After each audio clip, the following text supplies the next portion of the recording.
kailan may di malilihis. Duterte, sandigan ng bayan, tinig mong matatag, aming kalasak sa digmaan ng takot at kasamaan. Ikaw ang mandirigmang lumaban. Ang lansangan ngayoy may bagong pag-asa, katarungan at kapayapaan ng iyong bandila. Ang kamay mong bakal hindi nagdadalawang isip, upang ang Pilipino'y di muling maging alipin. Dugo, pawis mong ibibigwis, sa iyo bayan ay uminibig. Pangakong tapat, kailan may di malilihis. Ay narito ngayon sa inyong harapan. Sa layunin po namin, ihayag namin ang aming damdamin para po sa pagkakaisa at pagkaroon tayo ng kapayapaan sa ating inang bayan. Samahan niyo po kami para po sa layunin ito. Alam kong hindi madali, hindi rin mahirap kung lahat tayo ay tulong-tulong para gawin natin ito na merong hangarin at magkaroon ng magandang resulta sa ating ginagawa para sa ating inang bayan. Kaya samahan niyo po kami. Narito po sa pangunguna po ni Tatay Rani ang ating konsi na patuloy na sumusuporta para po sa kapakanan ng ating inang bayan. Kaya po kami nagpupugay, nagpapasalamat sa kanya pong ganap na halimbawa kung paano po mamuno para po sa kapakanan ng ating mga kababayan. Kaya po narito tayo ngayon para mapakinggan po natin ang kanyang damdamin sa kalagayan po ng ating bansa at kung paano po tayo magkaisa sa layunin na makatulong tayo para po sa ikatulungan ng ating kinagbayan. Mga kasama, kayo ba'y handa na makinig? Yes! Handa na ba kayo makinig? Yes! Okay, bago natin tawagin si Tatay Rani, kung pwede pa tayo sa ligaw para po sa ating Tatay Digong naman na bring him home ng 5 beses. Bring him home! Bring him home! Bring him home! Bring him home! Bring him home! Yan. Maraming salamat po ngayon. Tatawagin na po natin ang isang ama at isang dakila na tagapaglingkod ng ating inang bayan. Walang iba, kundi si Tatay Rani. Palakpakan po natin siya.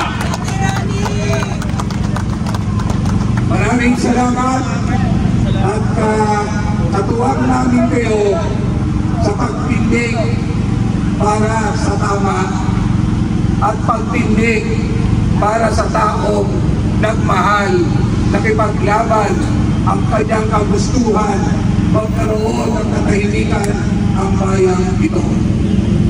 Mga ordinaryong tao, tayo, saksi mismo kung paano ang pagbabago nung tumayo si Tatay Digong sa atin. Napakadilim ng panahon yun na si Tatay Digong ang kailangan ng bayan ito. Hindi na natin malaman kung anong bukas meron tayo dahil ang naghahari na noon yung biktima ng droga, sindikato ng droga, narco-politics at pati na ang ating mga kapulisan ay hindi na rin natin malaman kung to serve and to protect. Si Tatay Digong ay pinili ng ordinaryong tao. Ordinaryong mamamayan na ang gusto ay magkaroon ng kapayapaan para sa kanilang pamilya. Nakakalungkot dahil yung taong tunay na nagmahal sa mga maralita at ordinaryong tao ay biktima ng masama at lumang pamumupolitika. Nakakalungkot dahil pinatunayan niya nung siya ay nanungkulan, di wala, di 5 o 1,000 o ano bang salapi na galing sa bayan ay ang kanyang binunsa. Makikita naman natin sa pamumuhay ni Tatay Digong, isang ordinaryong tatay pa rin, isang ordinaryong tahanan pa rin, samantalang ilang taon na naglilingkod sa pamilya, sa bayang ito, pero wala at hindi yumaman. Ang tanging hangad at sinuportahan ng ilang milyong Pilipino na ang kagustuhan magkaroon ng kapayapaan, magkaroon ng katahimikan at kinabukasan ng kanilang mga anak. Noong araw na yun, yung mga oligarko, yung mga negosyante, kasabwat ng mga politiko, sila ang nagpapasasa ng yaman ng ating bayan. Sa timog. Kung natatandaan nyo, Timog sa merong concessionaire ng tubig na nagtataas sana ng presyo, pero pinigilan ni Tatay Digong at sinabi, i-take over ko kayo kung kayo ay magtataas pa rin ng tubig, dahil yung tubig na yan, natural na yaman na naging hanap buhay, bilyong-bilyon ang kinita ng mga oligaryo na nagiging kasagwat ng ating mga politiko. Binago niya ang sistema. Kaya lang, dumating ang pagsubok, dumating ang pandemic, at kaya tayo ay nabimbig sa kanyang mga programa. Pero during ng pandemic, nakita naman natin, dahil siya ay pinaniniwalaan at siya ay sinusuportahan, lahat halos ng mamamayan ay sumusunod sa kanya. Ang tanging tao, ang tanging presidente na nagmahal sa kanyang bayan, ano ang sinukli ng administrasyon ito? Ang sinasabi nila, maraming pinatay sa war on drugs ng ating presidente.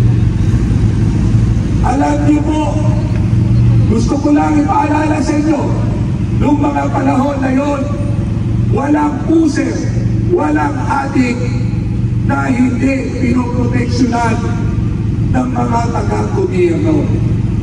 Maraming politiko katulad ng droga na nahalal at nag-aari sa kanilang lalawigan at sa kanilang lugar. Kung ang kapanahunan ni Presidente Erap Estrada, meron tayong tinatawag wedding politics.